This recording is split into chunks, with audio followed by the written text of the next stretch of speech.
আসসালামু আলাইকুম। আমি মরিয়ম জলি খিলগাঁও আইডিয়াল কলেজ থেকে বলছি, অনলাইন ক্লাস থেকে। কেমন আছো তোমরা সবাই? আশা করি ভালো আছো। আমিও ভালো আছি আলহামদুলিল্লাহ। কি পড়াশোনা চলছে? আলহামদুলিল্লাহ। গত ক্লাসের পড়াগুলো হয়েছে? আশা করি হয়েছে। আমি অর্থনীতি দ্বিতীয় পত্রের আমাদের যে প্রথম অধ্যায়ের দুটো ক্লাস দিয়েছি, আজকে আরেকটি ক্লাস দিচ্ছি তোমাদেরকে। তো আজকে আমরা যেটা পড়বো সেটা হচ্ছে বাংলাদেশের অর্থনীতির বৈশিষ্ট্য। আগের পড়াগুলো পড়েছিলাম হচ্ছে বাংলাদেশের অর্থনীতির পরিচয়, ওটা হচ্ছে আমাদের ঐতিহাসিক পটভূমি। তারপরে হচ্ছে সেখানে ব্রিটিশ শাসন আমল ছিল, পাকিস্তানি শাসন আমল ছিল। তারপরে পড়েছি আমরা পরিবেশ, প্রাকৃতিক পরিবেশ, তারপরে সামাজিক পরিবেশ, তারপরে সেখানে পড়েছি হচ্ছে অর্থনীতির কাঠামো, অবকাঠামো। হ্যাঁ, এগুলো আমরা পড়েছি গত ক্লাসগুলোতে। আজকে আমরা যেটা পড়বো সেটা হচ্ছে বাংলাদেশের অর্থনীতির বৈশিষ্ট্য। বাংলাদেশের অর্থনীতির বৈশিষ্ট্য, বাংলাদেশটা কি? কৃষিভিত্তিক দেশ। বাংলাদেশটা হচ্ছে গ্রাম ভিত্তিক কৃষিভিত্তিক দেশ। আমাদের স্বাধীনতার পরে এই 40 বছর পার হওয়ার পরে, 4টা দশক পার হওয়ার পরে আমরা এখন কি অর্থনীতি কিসে হাঁটছি? আমরা উন্নয়নের পথে হাঁটছি, তাই না? বিশ্বের আমাদের বাংলাদেশে উন্নয়নের এখন বিশ্বে একটা কি মডেল হিসেবে বিবেচিত বাংলাদেশ। মানব সম্পদ উন্নয়নের দক্ষতা বৃদ্ধি পেয়েছে, তারপরে হচ্ছে মাথাপিছু আয় বৃদ্ধি, বৈদেশিক বিনিয়োগ বৃদ্ধি, আর্থসামাজিক উন্নয়নের লক্ষ্যে বেসরকারি এবং সরকারি বিনিয়োগ বৃদ্ধি ইত্যাদির ফলে দারিদ্র্য দূরীকরণের মাধ্যমে টেকসই উন্নয়নের দিকে এগিয়ে যাচ্ছে কে? আমার বাংলাদেশ।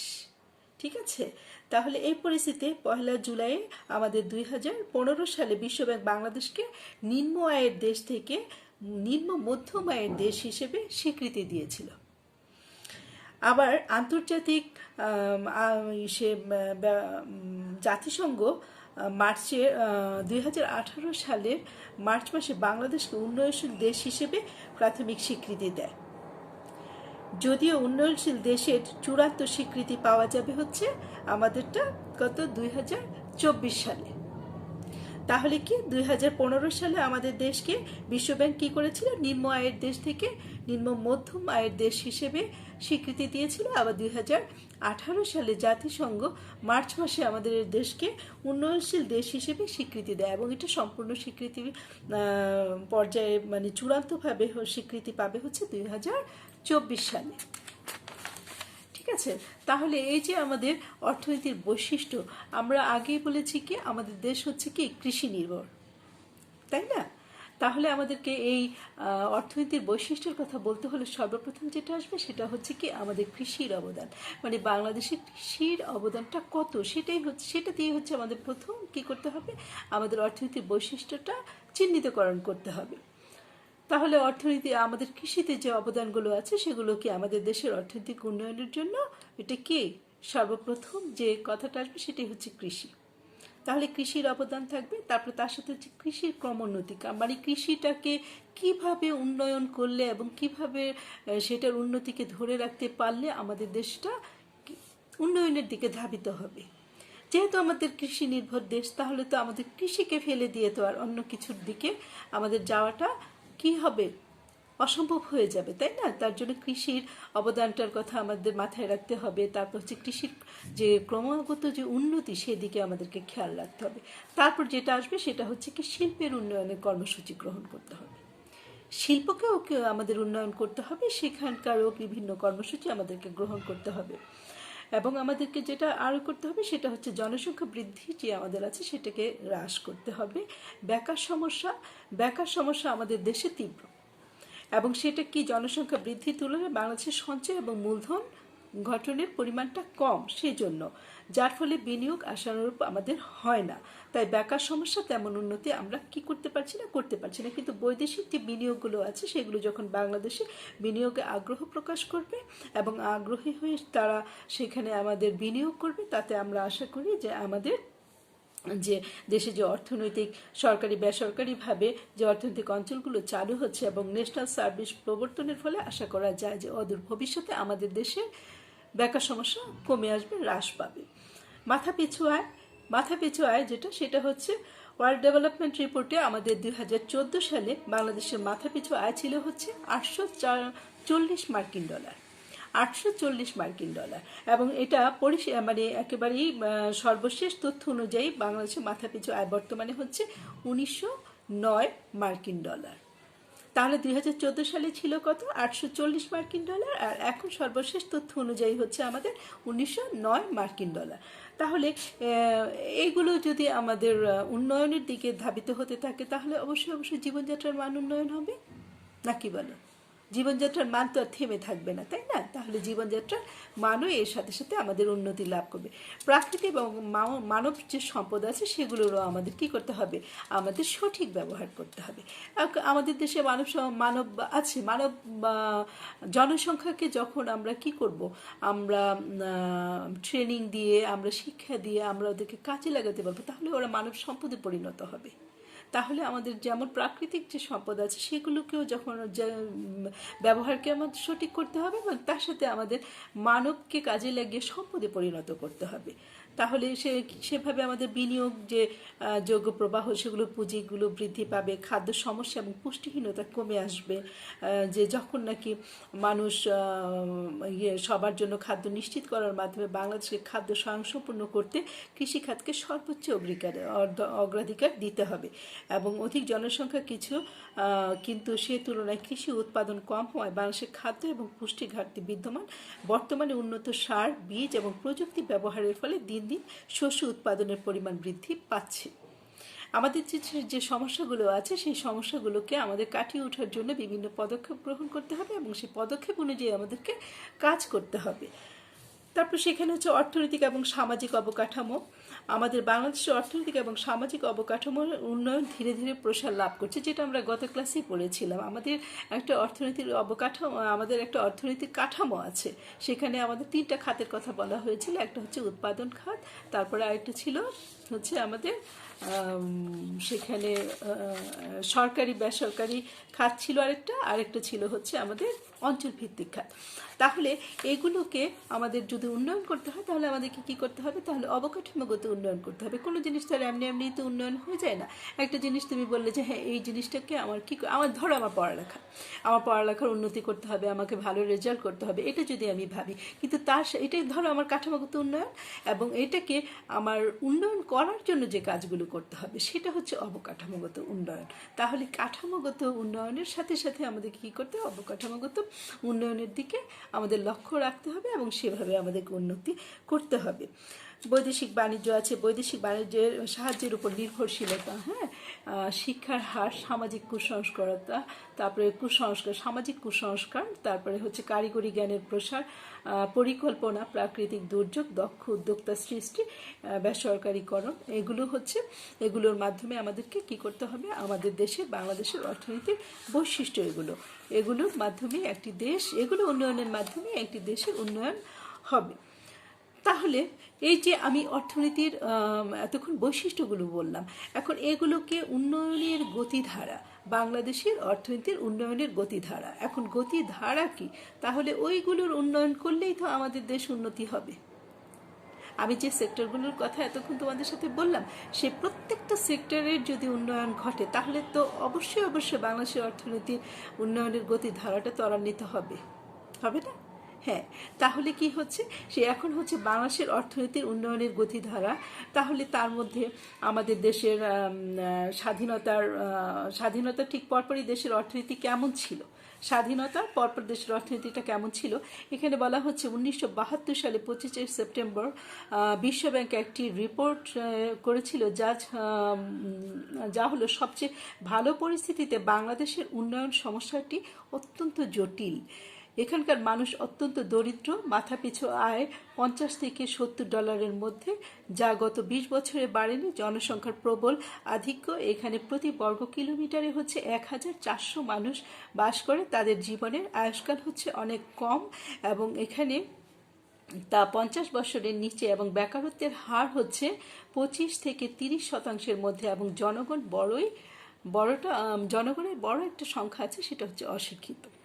তাহলে এটা বলা হচ্ছে 1972 সালের একটা রিপোর্ট অনুযায়ী। তাহলে এই থেকে আমাদেরকে এই যে আমাদের দেশ 1972 সালে যেটা এখানে বলা হলো, তো এখান থেকে যখন আমাদেরকে কি করতে হবে, আমাদেরকে বেরিয়ে আসতে হয়েছে। আমাদেরকে অর্থনীতির যে আমি বৈশিষ্ট্যগুলো বললাম, এখানে প্রত্যেকটা সেক্টরে আমাদেরকে কাজের দক্ষতা দিয়ে এবং পরিকল্পনা দিয়ে, সঠিক মূল্যায়ন দিয়ে, পর্যবেক্ষণ দিয়ে আমাদেরকে যে বের হয়ে আসতে হচ্ছে এবং বের হয়ে এসেছে বাংলাদেশ, সেটাই হচ্ছে বাংলাদেশের অর্থনীতির গতিধারা। সেখানে অর্থের সরবরাহ আছে, জনসংখ্যা আছে, শ্রমশক্তি, কর্মসংস্থান আছে, কৃষি উৎপাদন, শিল্প উৎপাদন, তারপর অর্থনৈতিক খাত, সঞ্চয় বিনিয়োগ, তারপরে হচ্ছে প্রকৃত প্রবৃদ্ধির হার, বিদ্যুৎ উৎপাদন, গ্যাস জ্বালানি, তারপরে হচ্ছে বৈদেশিক নির্ভরশীলতা হ্রাস, দারিদ্র্যের মাত্রা। আগে আমি তোমাদেরকে বলেছি যে তোমরা প্রত্যেকটা জিনিস রিডিং ভালো করে পড়বে, তাহলে এই যে পয়েন্টসগুলো বলেছি এগুলো তোমরা রিডিং ভালো করে পড়বে, তাহলে তোমরা আরও বেশি ভালো করে জানতে পারবে। তাহলে এই যে এখানে যে কথাগুলো বলা হচ্ছে, অর্থনীতির বৈশিষ্ট্য বলেছি, অর্থনীতির গতিধারা কীভাবে আমার দেশের অর্থনীতিটা চলছে, এবং সেটার সাথে সাথে যেটা চলে আসে সেটা হচ্ছে বৈশ্বিক পরিপ্রেক্ষিতে বাংলাদেশের অবস্থান এবং ভবিষ্যৎ সম্ভাবনা। কারণ কোনো দেশ তো একা থাকতে পারে না, তাই না? তুমি কি একা থাকতে পারো? আমি কি একা থাকতে পারি? তা কিন্তু পারি না, তাই না? ঠিক সেইভাবেও কিন্তু একটা দেশ শুধু একাই উন্নয়ন করতে পারে না। হ্যাঁ, তার জন্য তার কি করতে হয়? পারিপার্শ্বিক অবস্থা বা অন্য কোনো দেশের সাথে তার সমন্বয় ঘটিয়ে, হ্যাঁ, এই তাদের সুবিধাগুলো গ্রহণ করা, আমাদের সুবিধাগুলো তারা গ্রহণ করা, এভাবে করে কিন্তু আদান প্রদানের মাধ্যমে কি হচ্ছে, বিশ্বের সবগুলো দেশই তাদের উন্নয়নের জন্য সেগুলোকে কি করছে, গ্রহণ করছে। ঠিক একইভাবে এই বৈশ্বিক পরিপ্রেক্ষিতেও বাংলাদেশের অবস্থানটা হচ্ছে তাই, যে আমরা এখানে বৈশ্বিক যে পরিপ্রেক্ষিত যেটা আছে সেটা হচ্ছে বর্তমান যুগ হচ্ছে বিশ্বায়নের যুগ। বর্তমান যুগটা কি? বিশ্বায়নের যুগ। বিশ্বায়ন হচ্ছে এমন একটি প্রক্রিয়া যা অধিক জনগণের মধ্যে অবাধ পারস্পরিক ক্রিয়া প্রতিক্রিয়ার দ্বারা মূলধন বাজারের সমন্বয়ে পণ্য এবং সেবার অবাধ লেনদেনকে বোঝায়। এর ফলে পৃথিবীব্যাপী অধিক বাজার, অধিক ব্যবসা এবং অধিক অর্থনীতির মধ্যে প্রযুক্তির মাধ্যমে যোগাযোগ ঘটে। ঠিক আছে? তাহলে কি হচ্ছে, আমাদের দেশের সাথে অন্য দেশের সাথে আমাদের কি হচ্ছে, পারস্পরিক একটা যোগাযোগ হচ্ছে। সেই যোগাযোগটার মাধ্যমে আমাদের কি হচ্ছে, আমাদের বাংলাদেশে ধরো যেটুকু বাজার আছে, কিন্তু আমরা যখন বিশ্বের আরেকটা দেশের সাথে মিশছি, তাহলে কি আমাদের বাজারটা বৃদ্ধি পাচ্ছে, এবং ওদেরও কিন্তু বাজার বৃদ্ধি পাচ্ছে আমাদের সাথে ওদের একটা যোগাযোগ হওয়ার কারণে। সেখানে ব্যবসাটাও বেড়ে যাচ্ছে। তারপর এখানে আমাদের যে অর্থনীতির যে বিভিন্ন গতিধারাগুলো আছে সেগুলোও কিন্তু দিনের পর দিন কি সফলতা অর্জন করতে সম্ভব হয়। ঠিক সেটার সাথে যেমন বিশ্বায়নের প্রকৃতপক্ষে বিশ্বব্যাপী বিভিন্ন দেশ এবং জাতি সমূহের মধ্যে আত্মনির্ভরশীলতা বোঝায়। বিশ্বায়নটা হচ্ছে কি, একটা দেশের সাথে যে একটা আত্মনির্ভরশীলতা, যে ও আমার উপর নির্ভর করছে, আমি আরেকটা দেশের উপর নির্ভর করছি, হ্যাঁ, এভাবে করে হচ্ছে সমন্বয় ঘটিয়ে একটা উন্নয়নকে ত্বরান্বিত করা প্রত্যেকটা দেশের জন্য।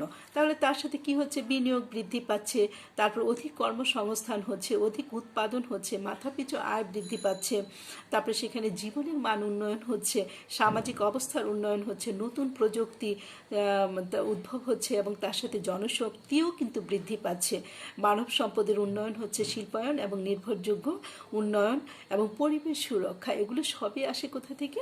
বৈশ্বিক পরিপ্রেক্ষিতে যে বাংলাদেশের সাথে বিশ্বের যে অন্য দেশের সাথে পারস্পরিক সুন্দর সম্পর্ক, সেখান থেকে এগুলো বেরিয়ে আসে এবং এগুলোকে লক্ষ্য করা যায়। তো এখানে বিশ্বের অন্য দেশ যেমন বিভিন্ন সুযোগ সুবিধা গ্রহণ করছে, ঠিক একইভাবে আমার বাংলাদেশও কিন্তু সেই ভালো সুযোগ সুবিধাগুলো গ্রহণ করছে। ভালো দিকগুলোকে আমরা কি করছি, আমরা গ্রহণ করে নিচ্ছি আমাদের উন্নয়নের জন্য অন্য দেশের মতো। তাহলে এখানে দেখা যাচ্ছে যে বাংলাদেশের যে বর্তমান অবস্থাটা, সেখানে বলা হচ্ছে যে বৈশ্বিক ক্রিয়া প্রতিক্রিয়ার ফল যে সবসময় ভালো হবে বা সন্তোষজনক হবে তা কিন্তু না। কেননা 2008 সালে এখানে যুক্তরাষ্ট্র এবং ইউরোপীয় ইউনিয়নভুক্ত দেশসমূহ যে ছিল, উন্নত দেশগুলোর মধ্যে মন্দা শুরু হয় এবং উক্ত দেশ এবং অঞ্চলের উপর নির্ভরশীল দরিদ্র এবং উন্নয়নশীল দেশগুলোতে উক্ত মন্দার যে অভিঘাত পড়ে, বিশ্বায়নের ফলে এ ধরনের আঞ্চলিক অর্থনৈতিক অস্থিরতা সমগ্র বিশ্বকে আন্দোলিত করে তোলে। অনেক সময় হচ্ছে এটার বিপরীত ক্রিয়াও লক্ষ্য করা যায়। হ্যাঁ, তাহলে এই সমস্যা হওয়ার কারণে তাহলে বাংলাদেশের তখন তৈরি পোশাক, হুঁশিয়ারি, হিমায়িত খাদ্য, চামড়া রপ্তানি বৃহত্তর, এখানে অংশটা কি হচ্ছে, কোথায় চলে যেত, যুক্তরাষ্ট্র এবং ইউরোপে ইউনিয়নভুক্ত দেশে তখন এগুলো রপ্তানি হতো। বিশ্বব্যাপী এই অর্থনৈতিক মন্দার সময়ে বাংলাদেশের কৃষিখাত শক্তিশালী ধারাবাহিক প্রবৃদ্ধি অর্জন করে এবং বিভিন্ন দেশ এবং অঞ্চলের সাথে অর্থনৈতিক জোট গঠন করে এবং ইউরোপীয় ইউনিয়ন সহ দেশের বিভিন্ন দেশের সাথে এবং কোটা সুবিধা বিদ্যমান থাকায় পোশাক শিল্পের রপ্তানি, আয় সম্প্রসারণ, সমোচিত উপযোগী আর্থিক এবং রাজস্ব নীতি বাস্তবায়নের ফলে রাজস্ব আদায়ের উচ্চ হার, মুদ্রাস্ফীতিকে নিয়ন্ত্রণ রাখার চেষ্টা, উচ্চ বাজেট ব্যবস্থাপনা, প্রণোদনা প্যাকেজ বাস্তবায়ন, তারপর রেমিটেন্স এবং এখানে শক্তিশালী অর্থনীতিকে তেমন ক্ষতিগ্রস্ত করতে পারে এবং অন্যান্য লক্ষ্য নতুন নতুন শ্রম বাজার অনুসন্ধান পদক্ষেপ গ্রহণ এবং বাস্তবায়ন প্রভৃতির কারণে বৈশ্বিক মন্দা বাংলাদেশের সামগ্রিক অর্থনীতিকে তেমন ক্ষতিগ্রস্ত করতে পারেনি। দেখো এখানে 2008 সালে ওখানে যুক্তরাষ্ট্র এবং ইউরোপের যে ইউনিয়নভুক্ত যে দেশগুলো ছিল তাদের সমস্যার কারণে মন্দা তৈরি হলেও এখানে বাংলাদেশ সেখানে কি করছে, সেই বাজারগুলোতে বাংলাদেশ তখন ঢুকে পড়েছে এবং বাংলাদেশ ঢুকে পড়ার কারণে বাংলাদেশের এই বিভিন্ন জিনিস বিষয়গুলো যেগুলো বললাম সেগুলো সঠিকভাবে পরিকল্পনা এবং পর্যবেক্ষণের কারণে এবং সে মূল্যায়িত হয়েছে যে তখন বাংলাদেশ কী হয়েছে, অর্থনীতিতে তেমন ক্ষতিগ্রস্ত হয়নি, কারণ বাংলাদেশে তখন বাজার বৃদ্ধি পেয়েছে। তারপরে এটা হচ্ছে কি, আমাদের কৃষি হচ্ছে শ্রমশক্তি হচ্ছে কত ভাগ নিয়োজিত, 80% নিয়োজিত। দারিদ্র্যের হার অতীতে প্রায় কি ছিল, 50% ছিল, কিন্তু বর্তমানে কৃষিতে শ্রমশক্তি কি হচ্ছে, হ্রাস পেয়ে সেটা কি হচ্ছে, শিল্প এবং সেবা খাতে সেই শ্রমটা বৃদ্ধি পাচ্ছে এবং দারিদ্র্যের হার, আমাদের দেশে দারিদ্র্যের হারটা কি হচ্ছে, পূর্বাপেক্ষা অনেক হ্রাস পেয়েছে এবং মাথা পিছু আয়টা আমাদের বৃদ্ধি পেয়েছে। মানুষের জীবনযাত্রার মান পূর্ব অপেক্ষা বৃদ্ধির ফলে গড় আয়ু বৃদ্ধি পেয়েছে। ঠিক আছে, আমি কিন্তু তোমাদেরকে প্রত্যেকটা ক্লাসে বলছি যে তোমাদেরকে রিডিং পড়তে হবে। হ্যাঁ, কারণ অর্থনীতির দ্বিতীয় পত্রটা হচ্ছে সম্পূর্ণ রিডিং পড়ার মাধ্যমেই তোমাদেরকে জানতে হবে। আমি শুধু তোমাদের পয়েন্টসগুলো নিয়ে কথা বলবো, কিন্তু আশা করি তোমরা সেগুলোকে রিডিং পড়ার মাধ্যমে তোমাদের পড়াগুলো তোমরা শেষ করবে। ভালো থাকো তাহলে তোমরা। খোদা হাফেজ। আবার আগামী ক্লাসে দেখা হবে তোমাদের সাথে।